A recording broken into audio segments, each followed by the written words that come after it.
EECP 係一項非入侵性嘅心臟功能促進同全身血管再生嘅體外機械輔助循環裝置。佢嘅醫學名稱叫做體外加強搏衝治療 （Enhanced External Counterpulsation），係一種刺激血管分泌激素，達到放鬆血壓、軟化血管，同時促進器官內血液循環同減少心臟負擔嘅一項治療。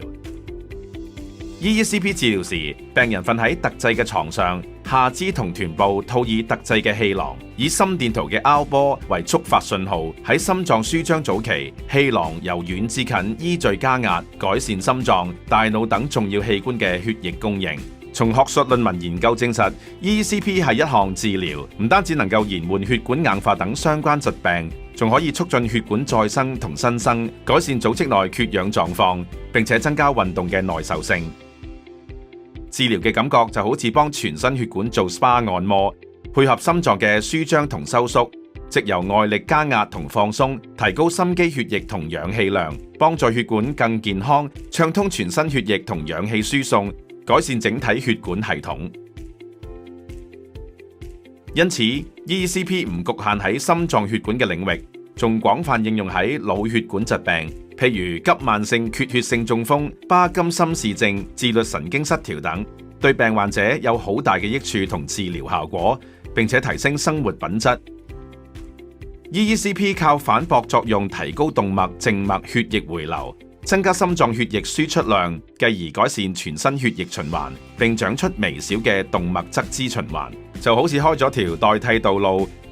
對好多症狀都有幫助。首先係周邊血管疾病。呢個係一種影響腿部血管嘅疾病，導致行走時疼痛同不適。一啲初步研究指出 ，EECP 可能對周邊血管患者都有益，能夠改善佢哋嘅行走距離同減少疼痛。其次係男性勃起功能障礙，研究指出 ，EECP 能通過改善陰莖血液循環，幫助治療勃起功能障礙。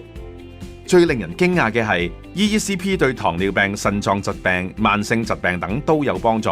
因為 EECP 可以改善患者嘅血液循環，從而有助於管理呢啲類慢性疾病嘅一啲併發症。EECP 係一種被動式運動，更重要嘅係只要輕鬆躺臥就可以完成治療，好似瞓喺度跑馬拉松咁，特別適合中高齡需求嘅人士。目前建議嘅治療療程為每次1小時，每星期5次，持續7星期，共35次。如果對呢項治療需要進一步了解，可以諮詢你嘅主診醫生。